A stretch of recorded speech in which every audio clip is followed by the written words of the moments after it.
សូមស្វាគមន៍មកកាន់វិទ្យាល័យបឋមសាគរ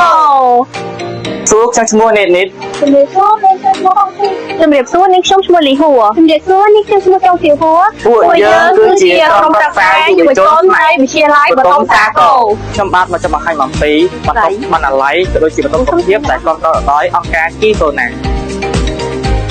មួយផ្នែកនេះគឺជាកន្លែងបណ្ណារៈ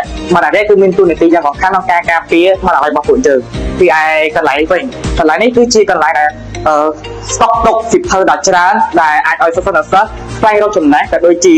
ស្វែងរកចំណុចបន្ថែមដើម្បីធ្វើការសិក្សារៀនសូត្រប្រចាំថ្ងៃរបស់ពួកយើងពីឯមួយផ្នែកវិញគឺជាបន្ទប់សុខភាពនេះគឺជាក្រុមប្រឹក្សាយុវជនដែលកាន់ផ្នែកសុខភាពនៅពេលដែលមានករណីលោកគ្រូអ្នកគ្រូក៏ដូចជាសិស្សមានបញ្ហាសុខភាពណាមួយពួកគេអាចមកពិគ្រោះយោបល់ក៏ដូចជាមកសម្រាប់ដើម្បីថែទាំសុខភាពរបស់ពួកគេនៅទីនេះបានជាចុងក្រោយពួកយើងជាក្រុមប្រឹក្សាយុវជននៃវិទ្យាល័យបឋមសាគរដែលតំណាងឲ្យសាលាទាំងមូលសូមថ្លែងអំណរគុណដល់អង្គការគីសូណាដែលបានជួយជ្រោមជ្រែងនិងផ្ដល់នូវសមិទ្ធផលនានានៅក្នុងវិទ្យាល័យបឋមសាគររបស់ពួកយើងសូមអរគុណ